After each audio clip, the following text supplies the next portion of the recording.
mais um dia, né? Mais uma lição, a lição de quinta-feira, dia 3 de dezembro. Nossa, o nosso ano passou assim, muito rápido, né? Hoje já é 3 de dezembro de 2020. Logo nós vamos estar adentrando, logo estaremos adentrando em 2021. Mas que o Senhor Ele possa nos dar a graça da misericórdia dEle e do amor dEle todos os dias, né? Então, antes de nós começarmos o estudo da lição hoje, que tem como título O Senhor Respondeu a Jó, nós vamos fechar os nossos olhos e vamos orar ao Senhor. Querido Deus que estás nos céus, muito obrigado, Senhor, pela vida que o Senhor nos concede mais um dia. Obrigado pela oportunidade da Tua Palavra. Obrigado pelo Teu cuidado, por cuidar de nossas famílias, de nossos filhos. Obrigado, Senhor Deus, porque a Tua Palavra, ela é a única fonte de sabedoria para nós. Agora, ao estudarmos esta lição, que o Senhor esteja conosco. Em nome do Teu Filho amado Jesus, é tudo o que pedimos. Amém. Então, o texto de hoje começa com Jó 38. Está lá em Jó, né? Como Deus respondeu a Jó. Nós conhecemos o contexto da história de Jó. O inimigo teve uma reunião com o Senhor no céu e ele questionou ao Senhor acerca da fidelidade de Jó. E então o inimigo quis colocar Jó à prova para ver se realmente Jó amava a Deus, porque ele amava mesmo, é porque Deus dava todas as coisas para ele. Então, o inimigo começou tirando os seus filhos, matou todos os seus filhos. Depois ele tocou na pele dele, colocou uma doença terrível nele, que hoje nós podemos chamar de lepra. Então Jó ficava em cima de um monte de cinza, se coçando com cacos, teve que sair da casa dele e ele tinha 3 amigos íntimos que veio questioná-lo, porque eles pensavam que você estar doente era castigo de Deus pelos seus pecados, pelas coisas que você fazia.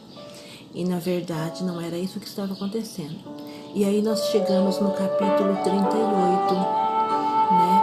Que Deus ele responde a Jó, porque Jó começou a ficar, mesmo Jó confiando em Deus, Jó começou a fazer algumas perguntas e aí Deus responde. Nessas respostas de Deus, aqui do capítulo 38, nós vamos ver como é importante nós honrarmos. Nós vamos ver a Deus como Criador e mantenedor de todas as coisas. Eu não vou ler todo o capítulo, porque senão vai ficar muito longo, tá? Porque eu preciso ler o comentário da lição. Mas eu vou ler alguns versículos e depois você lê lá Jó 38 e lê todo ele. Jó 38, ele tem 41 versículos. Nós vamos ler alguns, vou ler salteado para vocês. Então, o Senhor convence a Jó de ignorância.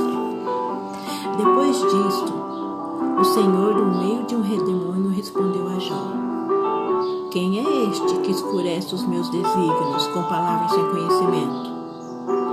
Cinge, pois, os lombos como o homem, pois eu te perguntarei e tu me farás saber. Onde estavas tu quando eu lançava os fundamentos da terra? Dize-mo se tem entendimento. Quem lhe pôs as medidas, se és que sabes? Ou quem estendeu sobre ela o cordel? Sobre que estão fundadas as suas bases? Ou quem lhes assentou a pedra angular? Quando as estrelas da alva juntas alegremente cantavam e rejubilavam todos os filhos de Deus? Ou quem encerrou o mar com portas quando irrompeu da madre? Quando eu lhes pus as nuvens por vestidura e a escuridão por fraldas? Quando eu lhes tracei limites e lhes pus ferrolhos e portas e disse até que que virás e não mais adiante. E aqui se quebrará o orgulho das tuas ondas. Acaso, desde que começaram os teus dias, deste ordem à madrugada, ou fizeste a alva saber o seu lugar?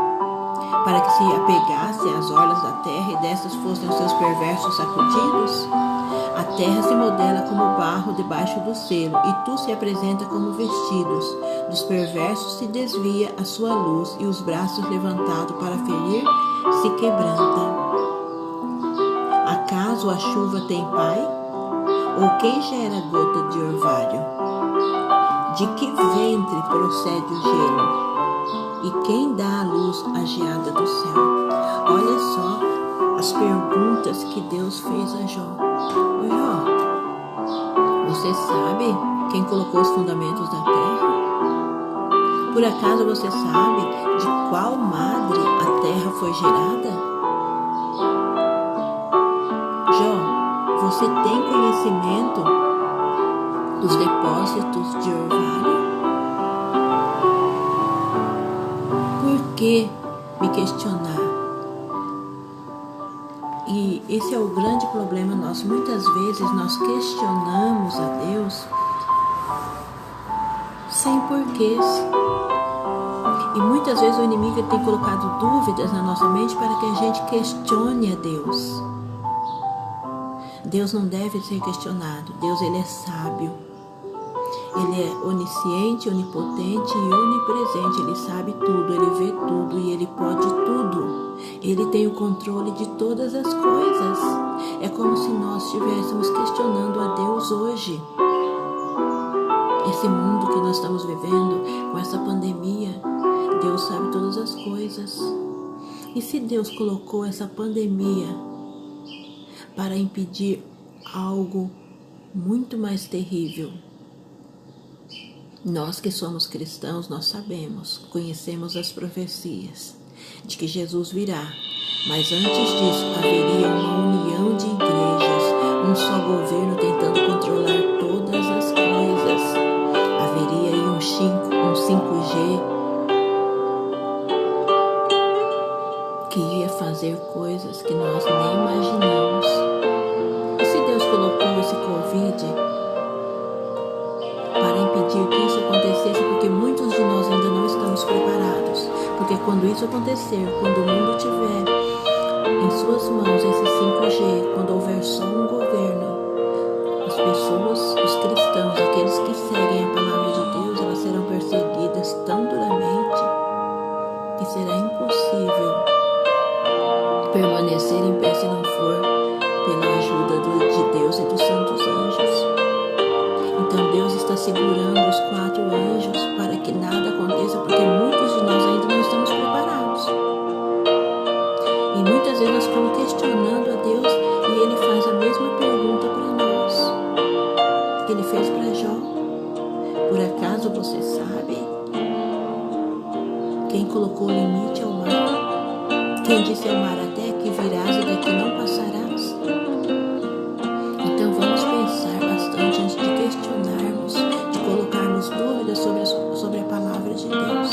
Eu quero ler o texto da lição aqui, e ele diz assim: muitos ensinam que a matéria possui força vital, que certas propriedades são comunicadas à matéria, que então passa a agir por sua própria energia inerente, e que os fenômenos da natureza são dirigidos de acordo com as leis fixas, nas quais o próprio Deus não pode interferir. Isso é ciência falsa e não é apoiada na palavra de Deus. Nada no mundo está fora do controle de Deus.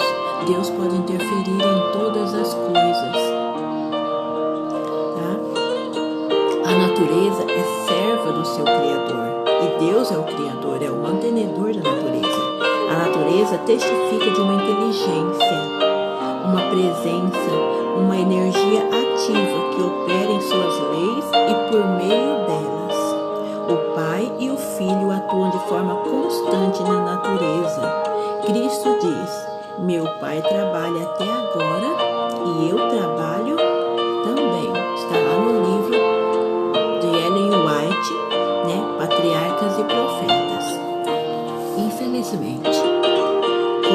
afirmado anteriormente, grande parte da ciência trabalha com base em pressupostos ateístas e materialistas. Então nós sabemos que a maior parte dos cientistas, ela trabalha com pressuposto materialista e ateísta. Como Deus não existe, as coisas aconteceram, houve uma grande explosão e tudo passou a existir.